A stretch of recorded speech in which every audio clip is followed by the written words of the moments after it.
Welcome back to Third Eye Weekly. Today we're here with Peggy Friedman, Executive Director of the Washington Square Park Music Festival. And we're also here with Sarah Nielsen, the Executive Director of the Washington Square Park Conservancy. Thanks so much for joining us today. Thank you for having us. It's of course. Exciting. So, I have to pause already. I'm so sorry. it's okay.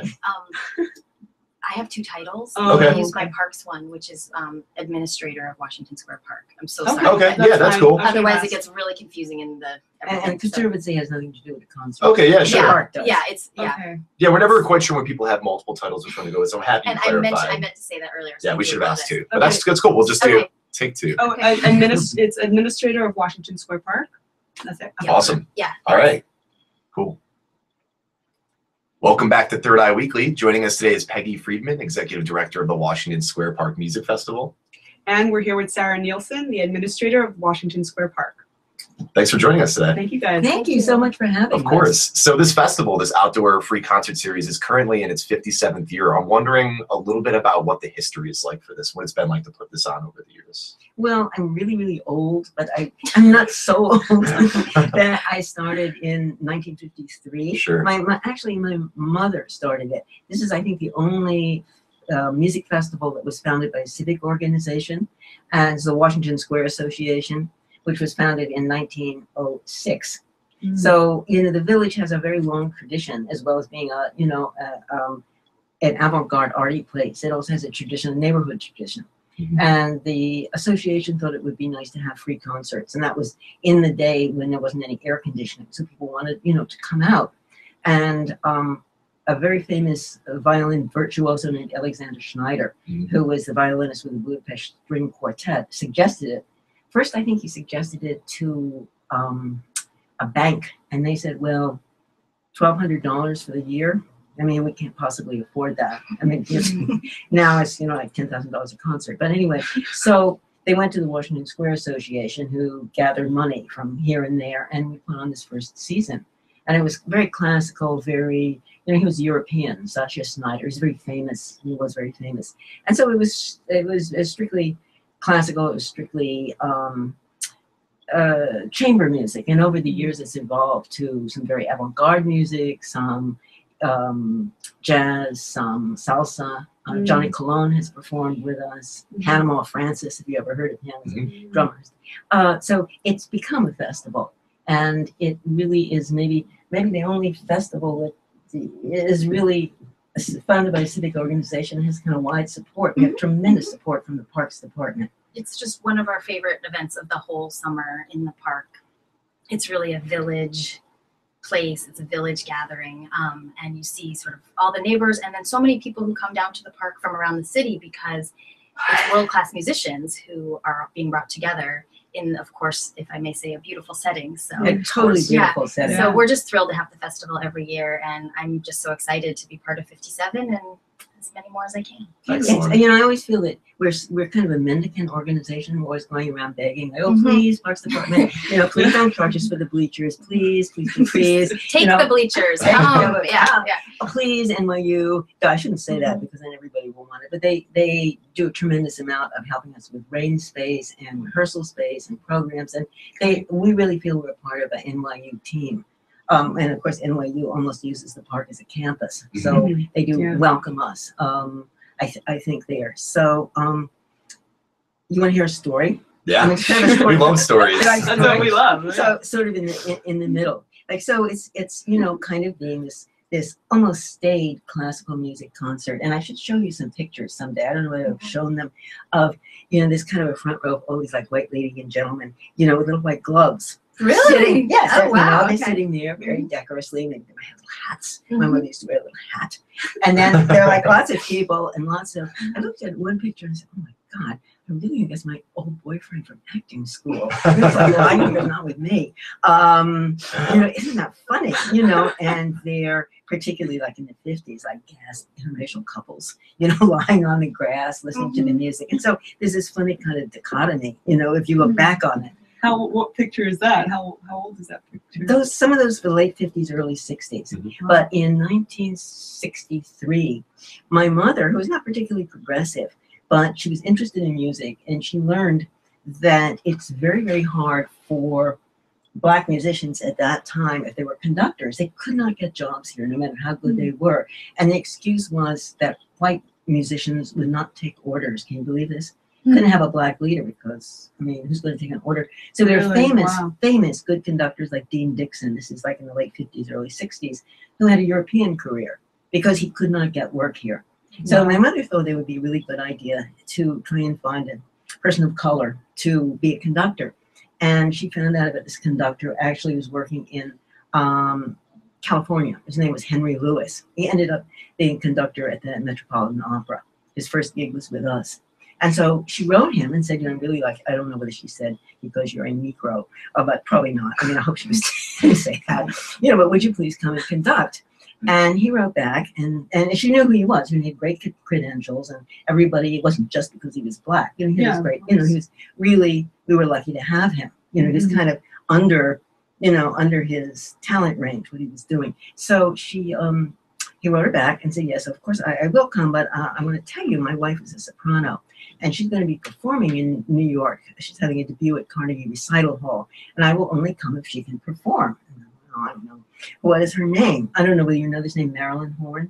Sounds, yeah. Hey, she's like a megastar, Yeah. a megastar, a total megastar. Amazing. So Marilyn said, I don't know, you know, is she any good? This is really how they would talk. But I promise you, you'll like her. So Jackie, as we called her in those days, you know, came and she sang. She did her Carnegie Recital Hall debut like a couple of days before, and she performed in Washington Square. And I have these pictures of Henry conducting and Marilyn Horne singing. And, you know, that's just a kind of an exciting, I think it's an exciting story. But it's also pathetic that well, I guess it is kind of a long time ago that people like Henry couldn't get work. Yeah. With this ridiculous idea. And you're like most musicians, I don't think you feel that way at all. I mean, what do they care? Oh, what You was know. this festival sort of the first progressive movement towards actually accepting many different races in? I don't think we could go that far. No, I mean, it's no. like small potatoes. Yeah. But, you know, all these things are like little cracks opening Yeah. opening a door. And for the jazz, some of the jazz concerts, you know, we kind of, because people might get hurt, you know, we don't encourage dancing. I mean, we actually say no dancing in the aisles. But we let people, you know, dance Kids, a little bit. Little kids dance. Yeah, It's sure. very cute. Oh, you have never seen them? I guess not in your tenure. Mhm. There, you know, be some kind of like crazy No, park I guys. have that seen, would right, come. yes, I have seen some people really getting Kinda- down. Yeah. Kind of nuts. The crazy hippie dances twirling around. No, like park people with dreads, or you know, there was another guy, cool. you know, with a Amazing. mustache and a straw hat, and they would dance with old ladies, and nobody would dance with them. And these old ladies, but you know, they're having this great What a time. scene. And it's very mellow. So how did you guys both personally get involved? You were speaking a little bit about your mother. So your mother, My mother, it's really like, it sounds like a silly kind of a thing to say, but when I was starting at 14, I'm 77 now, so 14 is like a really long time ago. I started passing out programs. I think she probably had to pay me like $1 an evening or something like that. You know, and then we go sit on the grass with our friends. By the time I was 16, I was sitting on the grass and drinking beer with my friends after I passed my programs out. And Can I issue a summons retroactive? Here we go. No alcohol in the park. no, you can't. Okay, Go ahead. you can't. She was trying to horn in, you know, Just always. so officious. And so then I began, you know, working, and then I was going to college, and I was doing theater, and I was doing some PR on my own, and so it kind of evolved into, first I was doing PR under somebody that was doing it for the music festival, and then I took over the PR, and then I took over, you know, just kind of Festival. grew into it. Nice. Yeah, my mother, you know, by the time my mother got 80 to be about 81, ooh, I'm really there. She really got too old for it.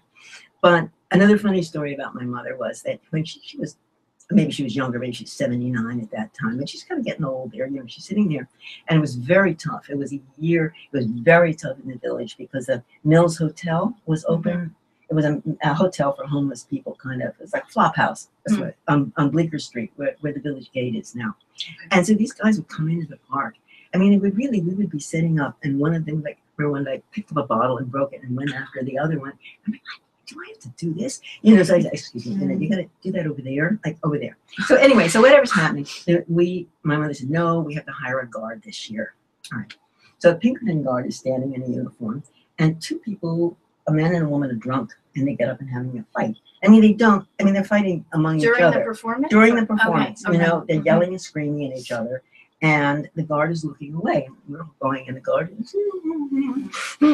And so my mother gets up, and she's like a little old lady. And these two people are fighting, and she grabs them.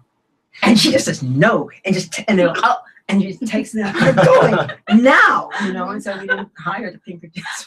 I mean, it sounds like we're really crazy there, but I could sit here and tell you all the fantastic music we played and the famous people. Wynton Marsalis played with us when he was 17 years old. Wow. Last week we had Stanley Drucker at 81. Wow. 81. 81? Yeah, he's the, thank you. He was the first clarinet for the New York Philharmonic for 60 years. Wow. And we get musicians, we just pay them the minimum union fees. They are union. I mean, some people say, oh, you have to pay them. Do you get paid? I like to get paid. Yes. Of course. But the players don't always get to play this kind of music, in the commercial, even though it's classical music, so that they're able to evolve their own programs. And it's kind of a collective, I would say, with our music director, Lutz Roth, even though he leaves his cell phone on sometimes when he's performing. He is so creative and so talented, and he gets music that nobody's ever heard of. He finds these pieces and he experiments. And sometimes one is more successful than the other. But, that's what an experiment is. Everything's not going to be equally successful. And if you just do, and then I'll shut up, if you just do like your classical repertory, everybody will like it, but it's a museum. Then it's just a museum, and you need to be something else too. I think that's exactly for me what makes the festival so special is the programming is an amazing array of eras and styles, and sometimes it'll be focused on just one instrument, or we had the Double Reed Festival last summer, so it was a whole evening of double reed instruments and all different pieces and times. And we had, as I was saying earlier, we had the Alphorn last week. We're having a harp concert tonight. So many different things, but then the pieces aren't just one era. So it really encompasses so much that I think it's the eclecticism that we love to see in the park and in the village. It's so wonderful. But so Peggy? really, but thank you, Sarah. But Sarah really appreciates them, and she listens to it. I love the concert. It's my favorite. That made year. Yeah. made me laughing, Mhm. like she listens to it. But one year, there was a policeman standing there, very bored, and I said, do you like the concert? Here's a programming program. Oh, he said, do you like? No, I don't like this music. I said, oh, what do you like? And he said, 50s rock. It's like, that's all. That's it. Very Bored specific. with that after. It's very narrow. Yeah. What food do you like? So, hot dogs. in that regard, what are each of your personal favorite performances you've seen over the years that you've been putting this on? I know it's probably tough to pick I have just a shorter list. That's than totally you. okay. It was the second year, and so it was last summer. No, it was the summer before. It was the year that was a terrible thunderstorm. So we were in St. James Church on St. Joseph's. Pardon me, on 6th Avenue. Roman Catholic Church. Roman Catholic Church. And it was so hot. Their air conditioning was broken. It was a day like today, but it was just sheeting thunderstorm outside. So the atmosphere was ready. Misty. Yeah, it was incredible. And there was an oboe piece that closed out the first half of the night. And then the second half was that small opera. I don't remember what it was, but it was probably the most wonderful music performance I've seen in a very long time. It was a Judgment of Paris. Yeah. Peggy knows. I was just transported. It was so wonderful. Yeah, I should have brought the program because I should anticipate that question. The composer won second prize in something like 1719 in England. My new favorite song. So it was so wonderful. The performance was just riveting. Wow. Yeah, That was. That was mine. Which I know I should be saying one that's in the park. I also love anytime. Oh, it would have been in the park. It would have been in the park, but whenever the fireflies start to come out, Yes. Mm. It can be just- magical. It's just so magical. Yeah. With the moon, maybe over. Obama's helicopters have occasionally been circling. That's last summer. Different things are going on. I would say that mine would be. There's a fantastic harpsichord player that plays with us, Kenneth Cooper. He's a musicologist and a teacher and harpsichord player. He did Judgment of Paris. Okay. He was also at the keyboard. Okay. And he did all 5 or 6, 7, I don't know how many, Bach Brandenburg Concerti. And it was fantastic. And a lot of people, oh, it's going to be boring. It's going to be this. It's too much of the same. Actually, my husband said that. What? You're going to do them all? So I can think of the fifth is famous, and it is a sixth. I mean, they're just six, whatever. It was riveting. And it was so exciting to have the harpsichord. One thing that we have a very fantastic sound system. And they really do their best because it's not, we don't have a lot of rehearsal time. Right. You know, there's a sound check. It's not really it's like 3/4 of an hour. And it's hard to mic a harpsichord. I mean, it's easy to mic it so you can hear it on Fifth Avenue, but that's not the point of a harpsichord. You know, you got to get it so that you can hear it and it's distinct, but yet it's blending with the orchestra. And that was, I think, a magical performance. Yeah. I wanted to ask a little bit about the piece coming up in June 30th, right? It's Wind, Music, and Voices. Is that the... Yes. How was that created? And Leila Salin is the Leila Salins, yes, Leila is Salin. singing this fantastic song. I mean, I really do know it, but I just, I'm looking at the thing to make sure I get it. Maybuds, flowers bloom all around. It's a very, very sad poem that was set to music by Alexander Zemlinsky. And he was a Austrian Jew that had to leave. And this is just a poem about love and separation and sadness and death. And it's a beautiful, beautiful work. And this is a more classical program that we're doing. Certainly if we have a Beethoven wind septet on it, but it's going to be beautiful. And Beethoven, is beautiful. So I think it'll be for the classical music fans. This is the one program that you could, classical now means anything that's sort of done in a hall. There's like modern classical. Right. I mean, there are also periods. There's Baroque and there's classical, and Beethoven is romantic. Bruch is romantic. I mean, none of this would be in the classical period. But classical music is better, as Cap calls it, when you're doing serious music. I mean, would anybody mind that? Now you're going to hear a concert of serious music. Do not smile. Turn your cell phone off. Exactly. Dial. And we even did a piece, and I can't remember, last year that Lila did, that was based on comic book characters. Do you remember that? It was so funny. Yes. And the text that she was doing was just really noise, like bam! And then the music was woo! But very experimental. Yes. Yeah. And she said, but it was, if you followed it on the piece of paper that was in the program, it was the sounds that, in comic books they make. Kaboom! Yeah. And it just was she's a great actress also, Lila Salin. She's a mezzo. She's originally, parents are Latvian. Wow. And we have some, Lutz Roth is originally German. So he has a very strong classical, traditional background. He's very firm and he's a brilliant, brilliant cellist. But he likes experimental stuff. And we sometimes have to rein him in because like most people are not going to hear some of his Dada pieces. Be a little too much. Well, it's, it's the whole night. Not the whole Yeah. night. Yeah. Small. But small, so he can he'll always say, oh, I suppose we have to have another bonbon in here. And a bonbon for him is going to be a Schubert piece. I mean, it's hardly like, the pops. Yeah. But we try to, I guess what I'm saying is we try to, have something that's going to interest and involve a lot of people. And Sure. Nobody likes everything. So it's nice to have stuff on the program that maybe people would say, well, it's probably about over, till we get to the Beethoven. Sure. Or people say, oh my God, I've never heard anything like that. It's so great. Is that how you guys are trying to hope to bring in more people to have an interest in classical music again? Or not classical music, but just like serious music.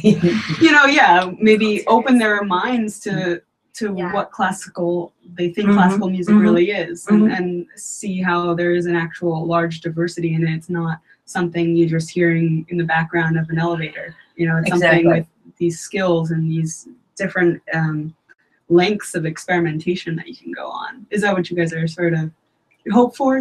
What is I do hope for that. I think we all hope for that, and I think that bringing stuff in, like Lutz brought in. We alternate. The last concert is always either jazz or it's been Argentine tango. 2 years it's been African music, like East African music, very authentic, is to try and break down the barriers between serious music. If you're in a concert hall, which you really enjoy. Yeah. Because it's interesting and it's complex. And it's so many times people just this stuff. I mean, we all do that. We turn on the television, you know, and it's just washing over us to make people actually stop. And that's what I'm so proud of New York audiences. Yeah, it's impressive. People really enjoy. They come and they'll sort of up for anything. Go ahead. I'm sorry. No, man, exactly. Yeah. They are up for anything, but they'll also listen. It's not. We don't have audiences like that are talking and getting. I mean, maybe they don't stay for the whole thing, and that's fun. Yeah. You know, you don't have to, there's no way. You know, it's like Chinese opera. People wander in and out, but we do have an audience that's really engaged.